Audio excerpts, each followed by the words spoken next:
एक परिमेय संख्या के रूप में तथा दशमलव को एक परिमेय संख्या के रूप में। वैसे तो भिन्न और दशमलव संख्याओं के बारे में आप अपनी पिछली कक्षाओं में पढ़ चुके हैं, लेकिन चूंकि भिन्न भी एक परिमेय संख्या है तो इसको फिर से समझते हैं। भिन्न मतलब किसी पूरे का कोई भाग। अगर हमने किसी पूर्ण को पूर्ण के दो भाग किए और उसके एक भाग को लिया तो उसको हम क्या कहेंगे? 1/2। ये इसका 1/2 हुआ। और अगर हमने किसी भिन्न के 4 बराबर हिस्से किए और उसका हमने एक भाग लिया तो वो क्या कहलाएगा? 1/4। ये आप अच्छी तरीके से जानते हैं। ये हमारा हो गया 1/4। और यदि हमने किसी पूर्ण के 8 बराबर हिस्से किए और हमने उसका एक हिस्सा लिया तो हम उस हिस्से को क्या कहेंगे? उस पूर्ण का 1/8 हिस्सा। तो समझते हैं 5/12 का मतलब क्या हुआ? 5/12, जिसमें 5 क्या है? अंश और 12 क्या है? हर। तो हर हमें क्या बताता है कि हम उस पूर्ण को, हर कितना है? 12, तो हम पूर्ण को 12 बराबर हिस्सों में बांटेंगे। और 5 क्या है? इसमें अंश क्या दर्शा रहा है कि इन 12 हिस्सों में से यदि हम 5 हिस्सों को ले लेते हैं, 1 2 3 4 और एक ये 5, तो ये जो हमारा दर्शा रहा है ग्रीन कलर से, हरे रंग से, तो ये हमारा क्या है? 5/12। यानी कि भिन्न के 5/12 जो है वो हमें उस पूर्ण के 12 भागों में से हमने 5 भाग लिए हैं, इस चीज को दर्शाता है। अब भिन्न में एक होता है, अगर भिन्न हमारी एक से छोटी है तो हम उसको क्या कहते हैं? प्रॉपर फ्रैक्शन, यानी कि उचित भिन्न। जैसे इसका उदाहरण ले सकते हैं 4/5। यहाँ पर अंश हर से छोटा है, तो 4/5 का मतलब क्या है कि 5 बराबर भागों में से अगर हमने उसके 4 भागों को ले लिया तो वो हमें क्या दर्शाएगा? 4/5 दर्शाएगा। तो यहाँ पर क्या है? इसको हम कहेंगे प्रॉपर भिन्न, यानी कि प्रॉपर फ्रैक्शन मतलब उचित भिन्न जो एक से छोटी होगी। अब अगर विषम भिन्न की बात करें तो विषम भिन्न हमेशा एक से बड़ी होगी। यानी कि इसका उदाहरण ले सकते हैं 5/4। 5/4 का मतलब क्या है? अगर हम 5 को 4 से भाग दें तो क्या होगा? 4 एकम 4, कितना बचा? 1। यानी कि यहाँ पर क्या है? एक पूर्ण है, एक पूरा पूर्ण है और 1/4 हिस्सा और है। यानी कि इसका अगर हम 1/4 और ले लें तो 4/5 इस पूरे को दर्शाता है। यानी कि 5/4 को हम कैसे लिख सकते हैं? एक सही 1/4, जिसका मतलब क्या है? एक पूरा और 1/4 हिस्सा और। तो जब हम इसको हल करेंगे तो क्या होगा? 4 गुना 1 प्लस 1/4, यानी कि 4 प्लस 1/4 यानी कि 5/4। तो यहाँ हमने फिर से जो हमारा ये मिक्स फ्रैक्शन था, मिश्रित भिन्न थी, उसको हमने किस में बदल लिया? उसे हमने विषम भिन्न में बदल लिया। तो अब देखते हैं आगे कि कैसे हम एक मिश्रित भिन्न को विषम भिन्न में बदलेंगे। तो मिश्रित भिन्न क्या है? एक सही 1/4। इसका मतलब क्या है हमारा? एक तो पूरा और 1/4 हिस्सा इसका और। तो एक सही 1/4 हमारा क्या बन जाना चाहिए? 5/4। वो कैसे बनेगा? तो यहाँ देखो, ये अगर यहाँ से समझे तो यहाँ से भी समझ सकते हैं। ये 5/4 कैसे है? ये 4 हिस्से तो ये हैं और 5वां हिस्सा ये है। तो इस तरीके से एक पूरा और 1/4 और। अब चूंकि हम कभी भी समान हर की, अगर भिन्नें समान हर की नहीं है तो हम इन्हें जोड़ नहीं सकते। तो इसको जोड़ने के लिए, हालांकि मैंने आगे भी एक आगे तरीका बताया कि हम ऐसा क्यों करते हैं, तो वैसे आप इसको ऐसे समझ सकते हो। यहाँ पर हम क्या करेंगे? 4 गुना 1 प्लस 1/4, यानी कि 4 प्लस 1/4, यानी कि 5/4। तो एक सही 1/4 या 5/4, इसका एक ही मतलब है। अब अगर हम देखते हैं 2 सही 3/4 को हम क्या कहेंगे? 2 सही, 2 का मतलब 2 पूरा पूर्ण, 1 और ये 2, और 3/4 हिस्सा और इसका। तो इसमें से हम 3 हिस्से और ले लें तो ये क्या बन जाएगा? इसका 3/4 हिस्सा। तो जब हम इसको तोड़ के लिखेंगे तो इसका मतलब क्या है? 2 पूरा और 3/4 हिस्सा और। तो इसका मतलब क्या हुआ? 2 गुना 4 प्लस 3/2, यानी कि 8 प्लस 3/2, यानी कि 11/2। तो 2 सही 3/4 कहें या 11/2 कहें, एक ही बात है। तो ये जो भिन्न है इसको हम क्या कहेंगे? ये है हमारी विषम भिन्न और ये है हमारी मिश्रित भिन्न और ये है हमारी विषम भिन्न। अब आगे देखते हैं दशमलव क्या है। दशमलव जिसे हम एक बिंदु से प्रदर्शित करते हैं। तो अगर हम एक वर्ग लें 10/10 का, 10 इकाई खाने का अगर हम एक वर्ग लें और उसमें से 10 बराबर भागों में से सिर्फ एक भाग अगर लेते हैं हम इसमें से सिर्फ एक भाग, तो हम उसको क्या कहेंगे? 1/10 या 0.01, जिसको हम क्या कहते हैं? दशांश। तो हमने इन 10 बराबर भागों में से कितने भाग को लिया? सिर्फ एक भाग को लिया, तो उसको क्या कहेंगे? 1/10। इसी तरीके से शतांश क्या है? अगर हम उसको 100 बराबर हिस्सों में बांट दें तो उसका अगर एक हिस्सा अगर लेते हैं अब हम, तो इसको हम क्या कहेंगे? 1/100 या 0.01, जिसको हम क्या कहेंगे? 100 या शतांश। और इसको हम क्या कहेंगे? 1/10 या दशांश। तो 0.1, 0.01 इसी तरीके से 1000वां लेते हैं तो हम 1000 बराबर हिस्सों में से हम एक हिस्सा ले लेते हैं, तो वो 1/1000 या 1000th बन जाता और उसको हम क्या लिख सकते थे? 0.001। अब आगे बढ़ते हैं कि दशमलव संख्याओं में हम जैसे किसी संख्या को हमें प्रदर्शित करना है। 2.34 क्या है? इसका क्या मतलब है? 2 इकाई, यानी कि हमने जो पूरा इकाई बनाया है 10/10 का, तो 1 इकाई और 2 इकाई, हमने 2 इकाई पूरा ले लिया। अब हमें 3/10 का मतलब क्या है? इसमें से हमें 3 दशांश लेने हैं। 3 दशांश का मतलब इनमें 10 बराबर भागों में से 3 बराबर भागों को हमने अगर लिया तो वो क्या प्रदर्शित करेगा? 3/10 को।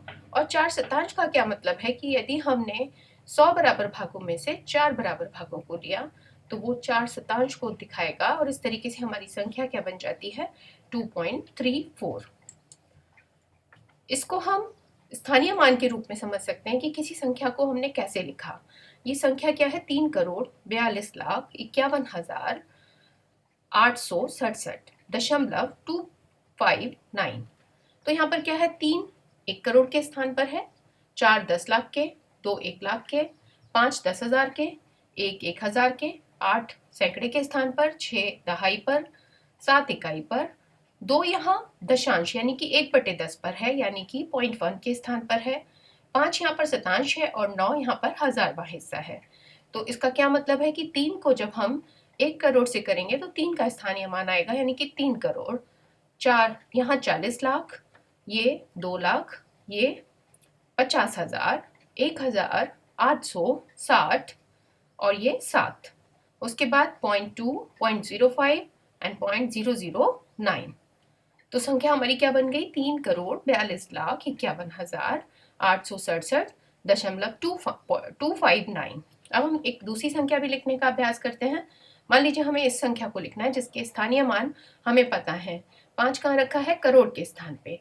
तो 5 का स्थानीय मान क्या हो गया? 5 करोड़। तो ये हो गया हमारा 5 करोड़। हम इसको 5 करोड़ लिखेंगे। 2 3 4 5 6 7। करोड़ में कितने जीरो होते हैं? 7 जीरो। उसके बाद 2 का स्थान 10 लाख है, तो हम इसको क्या लिखेंगे? 20 लाख। लाख में कितने जीरो होंगे? 5। उसके बाद 3 का स्थान कहाँ है? 1 लाख पर, तो 3 को हम कितने लाख लिखेंगे? 3 लाख। लाख में कितने जीरो होते हैं? 5 जीरो। उसके बाद जीरो का स्थान क्या है? 10,000। तो हम जीरो को किसी से भी गुणा करते हैं तो वो संख्या वैसे ही जीरो हो जाती है, तो 0 गुणा 10,000 तो 0 ही हो जाएगा। उसके बाद 5 का स्थान क्या है? 1,000, तो हम 5,000 लिखेंगे। उसके बाद 2 का स्थान सैकड़ा, तो 200। उसके बाद 0 का स्थान दहाई है, तो दहाई को अगर 0 से गुणा करेंगे तो वो 0 ही हो जाएगा। और 0 को किसी में भी जोड़ते हैं तो संख्या का मान नहीं बदलता। इसी तरह 6 को 1 से गुणा करेंगे तो 6 ही आएगा। अब यहाँ पर 0 की गुणा हमें किससे करनी है? 0.1 से। तो यहाँ भी क्या होगा? वो 0.0 ही बन जाएगा। और यहाँ क्या आ जाएगा? 3 की गुणा शतांश से यानी कि 0.01 से, यानी कि 0.03 बनेगा। और यहाँ पर हजारवां भाग यानी कि 2 की गुणा 00 1 से करेंगे तो 0.002 बन जाएगा। तो हमारी संख्या का मान क्या आता है यहाँ 5,23,00,000। चूंकि 0 का स्थान कुछ नहीं बता रहा और यहाँ पर हमारा क्या आया, यहाँ 5 किसके स्थान पर आया है, 5 आया है हमारा 1000 के स्थान पर। तो ये हमारा कितना आ गया 5,206। उसके बाद ये क्या है दशांश, शतांश और हजारवां। तो इसको हम कैसे लिखेंगे 0.0, 3 और 2। तो ये भी हमारी एक परिमेय संख्या ही है। अब आगे देखते हैं कि भिन्न को दशमलव में या दशमलव को भिन्न में बदलना है तो कैसे बदलेंगे। परिमेय संख्या को हम भिन्न के रूप में भी लिख सकते हैं, यानी कि p/q के रूप में भी लिख सकते हैं और उसका दशमलव रूप भी लिख सकते हैं। तो 5 को जब हम 11 से भाग देंगे तो हमारा क्या आएगा 5 दूनी 10, एक बचा नहीं गया, दशमलव लगाया, फिर 0 उतारा तो कितना गया 5 दूनी 10, यानी कि हमारे पास 11/5 का दशमलव रूप क्या आ गया 2.2। तो इस तरीके से हमने दशमलव रूप निकाला किसका 11/5 या 2.2, एक ही बात है। लेकिन इसको हम दूसरे तरीके से भी भिन्न में बदल सकते हैं। वो क्या है, हम क्या करें हर को 10 या 100 या 1000 बनाने की कोशिश करते हैं। तो यहाँ पर पता है 5 को यदि हम 2 से गुणा कर दें तो हमारा 10 बन जाएगा हर में। तो क्या करें ऊपर नीचे हर को 10 बनाने के लिए 2 से गुणा करते हैं। समान नंबर से ऊपर नीचे गुणा की जा सकती है। तो ऊपर क्या बन गया 22 और नीचे क्या बन गया 10। अब हम क्या करें, अगर हमने एक 0 हटाया तो दशमलव पीछे से कहाँ जाएगा, एक अंक पहले आ जाएगा। तो इस तरीके से क्या बन गया ये 2.2 बन गया।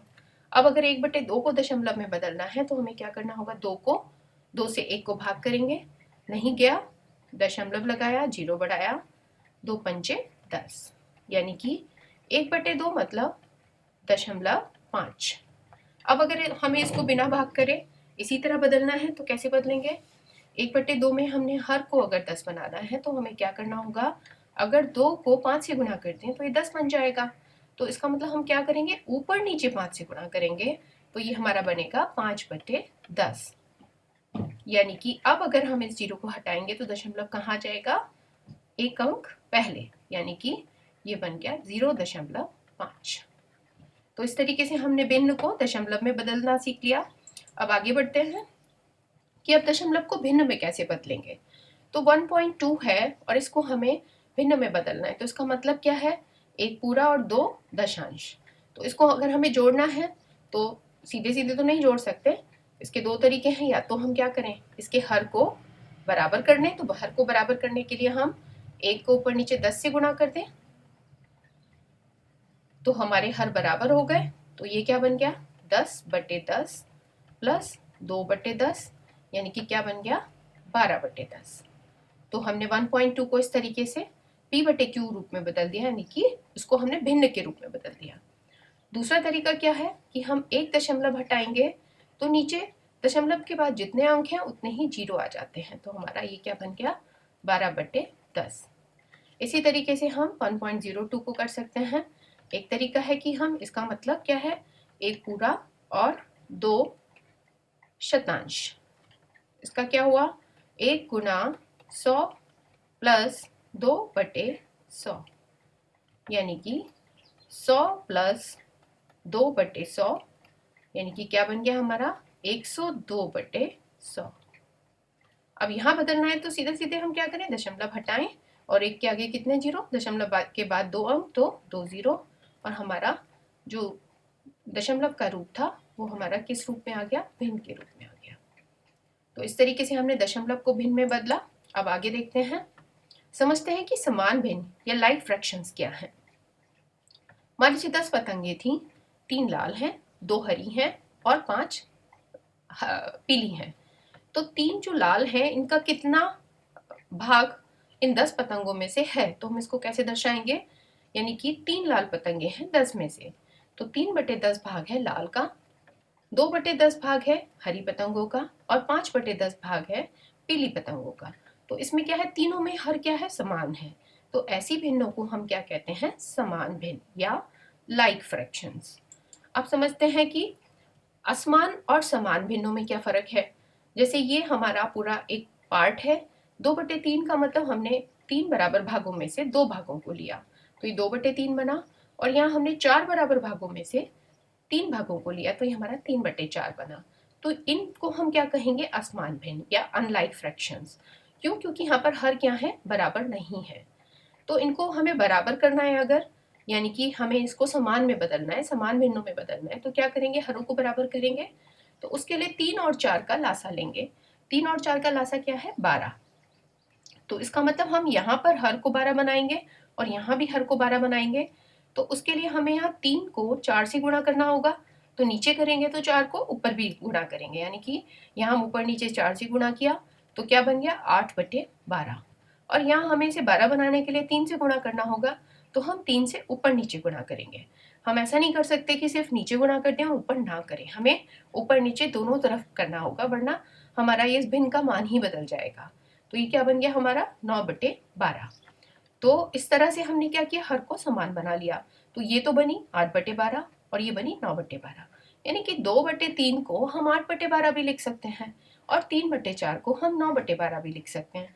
अब जरा इसको इस तरह से देखते हैं, ये चूंकि लाइक फ्रैक्शन है, समान भिन्न है, तो जितना हिस्सा यहाँ मिलेगा किसी को उतना हिस्सा यहाँ मिलना चाहिए। तो जरा देखते हैं, यहाँ हमने क्या किया, पूरे को 12 बराबर हिस्सों में बांटा। तो इसमें से हमें कितने हिस्सों को लेना होगा, यहाँ पर हमें इसके 8 हिस्सों को लेना होगा।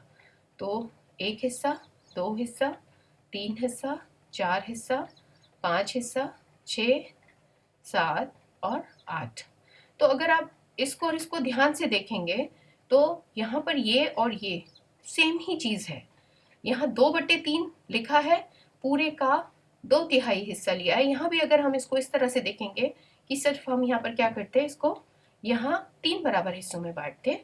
तो एक हिस्सा ये था और दूसरा हिस्सा हमारा ये हो जाता और तीसरा हिस्सा हमारा ये हो जाता।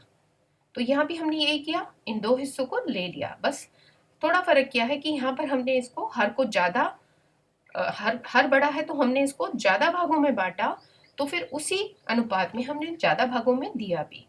तो इसीलिए ये क्या है, ये थी तो कैसी, भिन्न ही थी, लेकिन हमने इस भिन्न को इस भिन्न में चेंज किया। सब तो क्यों, इसको क्यों चेंज किया, इसको समझने के लिए देखते हैं कि हमें समान भिन्न बनाना था, हमें दोनों का हर 12 बनाना था।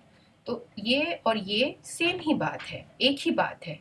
2/3, 8/12 दोनों सेम बात है। इसी तरीके से 3/4 को जब हम समान में बदलेंगे तो यहाँ क्या करना है, हमें 4 को हर को 12 करना है, तो ऊपर नीचे 3 से गुणा करेंगे। तो 3 गुणा 3, 4 गुणा 3, ऊपर क्या बन गया 9 और यहाँ नीचे क्या बन गया 12। अब हमें इसको इसको इससे समझते हैं। तो 12 बराबर हिस्सों में से हमें 9 बराबर हिस्सों को लेना है। तो 1, 2, 3, 4, 5, 6, 7, 8, 9। यहाँ ध्यान से देखिए, क्या ये और ये बराबर नहीं है? इसको मैं यहाँ से ये इरेज कर देती हूँ और इसको यहाँ पर ये 9 हिस्से यहाँ बना लेती हूँ।